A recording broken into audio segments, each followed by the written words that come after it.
Hello and welcome everyone again into another video. And today's video we are going to be talking about the Open Great League.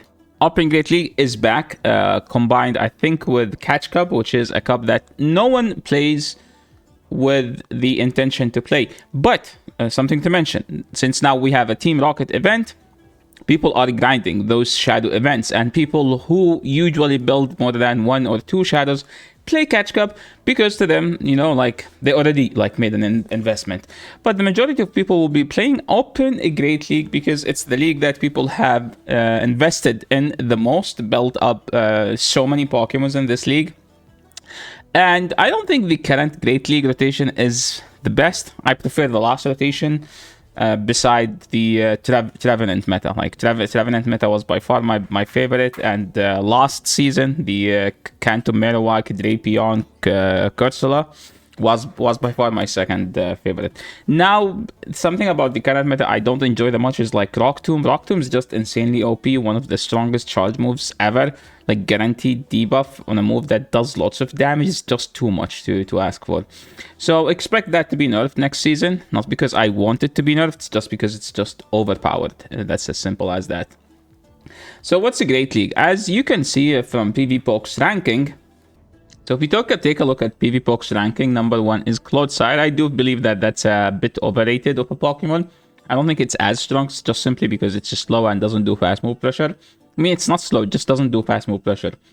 I mean, Azu technically is the same, it doesn't do that much, but Azu does actually better fast move pressure. Jumpluff is the second best. I do believe that Jumpluff now is one of the best, so this is technically good ranking. Mandabuzz is meh. Galarian Cursula almost doesn't exist. Corbinite doesn't exist. Lapras is everywhere. Dusclops is good. Malamar is somewhat used. Dusknoir. Ferrel, Clodsire, Sable Guy. Oh, that's a good Pokemon. ShadowMalamar. I do like the ShadowMalamar. Expect to see a ShadowMalamar video and a Shadow Diggersby once a Great League comes back, because I do have those 2 Pokemons and I will be building both of them. And in the meantime, let's just talk about the Great League. And I didn't talk about Grumpig. I do believe that the Grumpig is falling off in the Open Great League. It's kind of better in the Remix and, in the Retro Cup. It's kind of like, they're better because like the current Open Great League is just very spammy Pokemons. But the thing is that to be fair, a Grumpig isn't bad into something like Lapras, but it's just bad into the Ghosts because they just demolish this Pokemon. If they want to make Grumpig good, they have to give it a 40 energy move that's like a Mud Bomb clone. Similar to like, you know, Dusclops, they gave it Shadow Punch and then they buffed Shadow Punch to do more damage. They need to do the same for Grumpig to make it as good.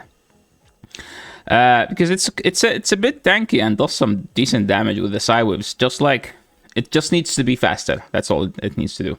So I'm not going to talk about everything because this is not the beginning of the season. In the beginning of the season, I talk about every Pokemon we have here, but now we just talk about those Pokemons. I call them the top performing Pokemons. That's what PvPok say about them. And the Pokemon that I would like to give give attention to is Shadow Typhlosion. Shadow Typhlosion just wrecks everything. This Pokemon is insanely strong and people have slept on for like quite some time. It's just so good because the current meta is like full of water Pokemons or stuff that lose to Thunder Punch, that lose to Incinerate, something like that. Because even for Mud Slappers, most of them are like don't resist Incinerate. So if Typhlosion is up a shield, you are in a good situation. Like as an example, I lost to Typhlosion as Diggersby because they were up a shield. I lost another time because there was up an Incinerate. And they called my bait or they shielded my nuke, something like that. So the current meta is heavily built toward Tinkaton because Tinkaton is kind of a nightmare to Credelli, and Credelli just doesn't win this matchup, right? And that's where Typhlosion comes in handy because people are using Tinkaton or using Talonflame or Azu, and the only Pokemon that has a good play into all these Pokemons and Credelli is literally Typhlosion. So that's like where Typhlosion's strength comes from. Sable Guy is probably I think it's the second or third best Pokemon. It has a good play into Credelli. It has a good play into this Pokemon. It's just bad into Diggersby, to be honest. The Drapion matchup is scuffed if they get a Crunch debuff. If they don't get a Crunch debuff, you should be in a good situation. The Lapras matchup is kind of annoying because of the energy generation. Like, I mean, Sable Guy gets to a move in 5, right? While Lapras gets to a move in 6 seconds, then 5.5 for the second and the third. I do believe that the 6 is you go back to 12 turns. Tinkaton is literally the Pokemon that have shaped the meta now. Now everything is built around Tinkaton and plus anti-mud slappers. I did use a Tinkaton team, but I don't think I will be talking about it because today I'm just giving you those teams that are very meta teams to help those people who are trying to give it, you know, like last 2 weeks push to legend or like pushing into a new rank. So I'm just trying to give you like very solid teams for every Pokemon you could imagine in the Open Great League. Let's start by the top performing teams. What does top performing teams? Those are the teams that perform the best at the high rank against the condensed meta. And let's start with Sable Guy. You guys know I have a crush on Sable Guy. It's just a very good looking nasty Pokemon, and it's so good and so strong. And if you want to use Sable Guy, you just have to cover the fairies. So that's why you have to use a poison type Pokemon. You could use a Drapion, you could use Weezing. Weezing is kind of better into the Charmers because you just destroy all the Charmers. You can use Clodside if you want, which is the ultimate nightmare for the fairies. Like, there is nothing the fairies can do against the Clodside.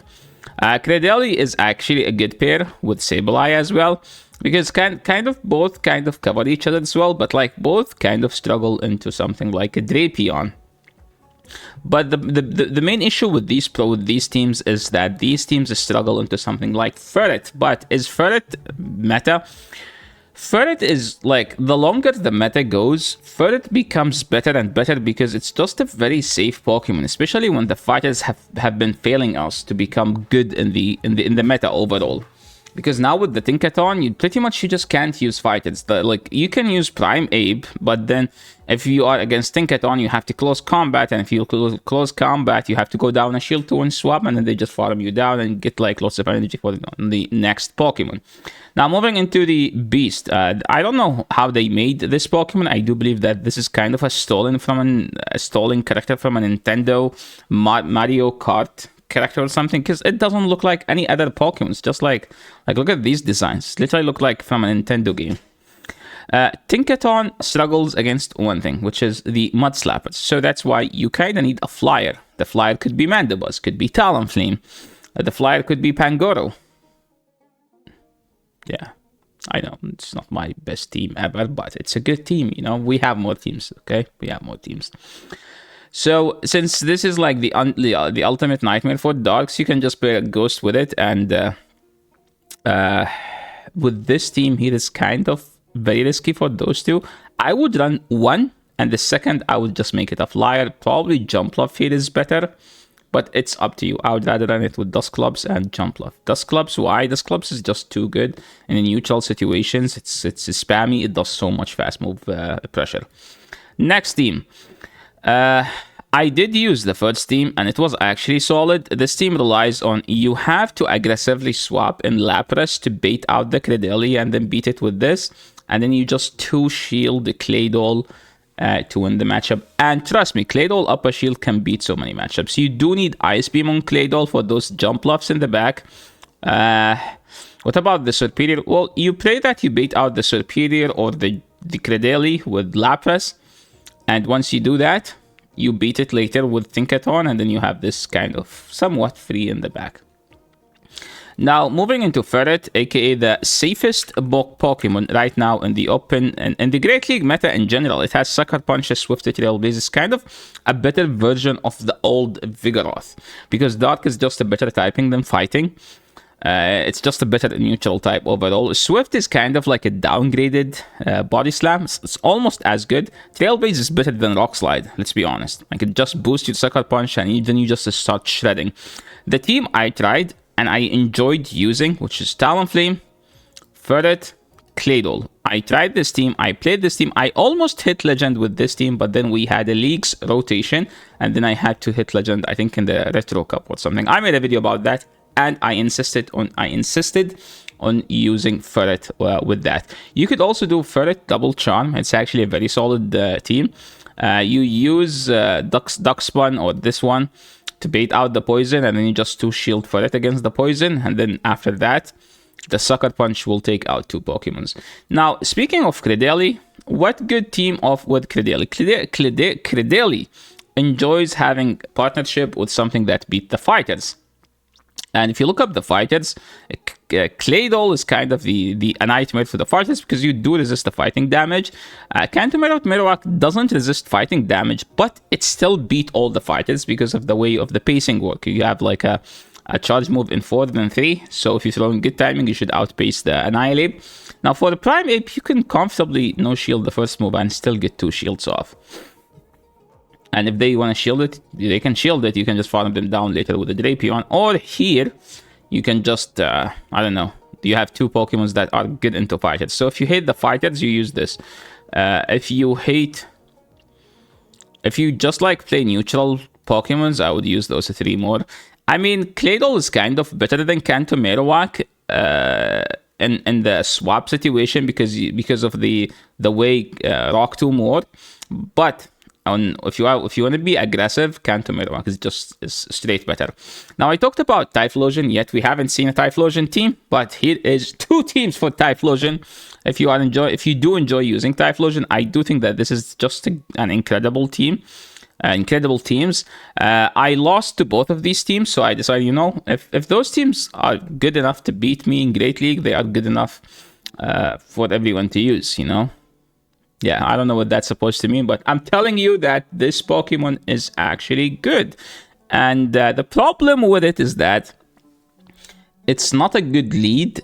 You have to use it in a situation where you get a shield advantage or you sneak in and incinerate. What does that mean? Let's say you're playing the lead. They have a Mud Slapper, right? Once you KO the Mud Slapper, that means they shouldn't have another answer to Typhlosion, because Azu is technically not an answer, especially if Typhlosion is up an Incinerate. Once you do is, you try to snipe it with Typhlosion, and then you are 1 Incinerate up, or you always try to intentionally lose the lead, and then farm that Pokemon down with Typhlosion, and then just nuke everything from there, like spam Incinerate with Blast Burn, or if they are Water type, you just throw Thunder Punches here and there. As far as Lapras is just a good Pokemon right now, and Jumpluff here. This team kind of struggle into something like a Claydol, or even Credelli. But you have a decent play into it. You can just out neutral it. Like you try to neutralize it by just spreading the damage and doing chip damage here and there, switching out after they debuff you to another Pokemon. You can outpace and get to the move, KO them before they get to KO you. Corbinite, I don't think Corbinite is good, but then Mr. Snots was the number 2 in the last regional in North America using Corbinite. I do think that he would have been number 1 without Corbinite, but also it's just the fact that he hit number 2 because he was using Corbinite and lots of people were weak to it. Now the problem with Corbinite is that it just struggles into stuff that have a debuff charge move. And most of those stuff, Pokemons, people will just 2-shield it. And Corbinite kind of bad in the 2-shield, just like good old Registeel. You need to get in a situation where opponent just doesn't have shields and you always play the 0. Because in the 0 shield is just so good and the 2 shield is just so bad. Just like Registeel back in the days. Now, if you're looking for some Lapras teams, I do think and still think that Lapras, Sable Guy, Claydol is one of the best teams. The problem with this team is Credelli. Credelli is the problem for this team, so just be aware of that. As far as Mandabuzz loves to be paired with Wigglytuff, and if you want to have another answer to like that's just neutral into everything, you can just use Grumpig. As far as the second team, it's just kind of similar concept but slightly different. Now, since everyone's getting ShadowMalamar, hopefully, and everyone has a good one, here are like some good teams. If you have a ShadowMalamar, you use ShadowMalamar with what's the name of this Pokemon? With Credelli and Clodsire. If you have non-Shadow, you use it with a Drapion Serperior. So Shadow, you go with this route. non-shadow, you go with the upper route. As far as Anniab, I know that Anniab has been falling off, but Anniab, Jumpluff, Dunsparce is still one of the most dominant teams. The problem with this team is that if you lose lead, you kind of lose the game. But if you can win the lead in the 2-shield, you just 2-shield it, keep ramping up, and then you just beat 2 Pokemons of the opponent's side just by doing like some counter damage. You can also pair it with Diggersby and Toxapex and be like a Degen if you want. Nothing wrong with that. As far as Dusclops, I think that the most common Dusclops team is like Dusclops, Dugong, Wiggly, like this. You can also use Gastro. You can also use Talonflame here, and it will be like some, you know, like some Degen team where like you just you're just doing fast move pressure, you know, like these fast move pressure teams. Togetic, I made this team like I think at the beginning of the season with Togetic, Claydol, Ferret. I don't think it's as good, but I think there's like a huge potential for this team. If you want to use Azu with a Drapion, I do think that Lapras makes a good third, but you have to use an anti-Credelli with this as a third. And I don't know what's an anti-Credelli, to be honest. So, like, don't use this. Or, like, just to drop Azu and use something in the lead that beat Credelli. Jumpluff is still one of the most dominant Pokemons. You can use Jumpluff with A-Slash instead of those. And the third is up to you, to be honest. Any other teams that are worth mentioning? I think there is a team, and I didn't put it here because I want to make a video about it. So, hopefully, the video after this will be about Shadow... No, I can't say it. You guys have to go and watch it. So yeah, thanks so much everyone for watching. I hope you guys enjoyed this video. And I'm back to making more content. I know like the last 3 weeks, I haven't been making content because I was extremely busy with work and something came up. And there's like some good news I will tell you in the next video. So yeah, thanks so much everyone for watching. I will be leaving you here. I hope you guys found some good teams that you want to try and get some good climb with it. As always, I always say, practice your teams before you play them. Plug them into PvP, look up their weaknesses, and always try to have a plan before you just drive the team. Don't drive it right away. Don't drive the team right away. Just look up the sims, open PvP, put the team there, see the weaknesses, and think of a way you're supposed to play against those specific Pokemon. So yeah, thanks so much for watching, and I will leave you here. I hope you guys enjoyed this video. If you liked the video, make sure to leave a like. If you liked the content, make sure to subscribe to the channel. It's free, it doesn't cost you anything, but it does help us out. So thanks so much for watching, and I will catch you all in the next video. Peace.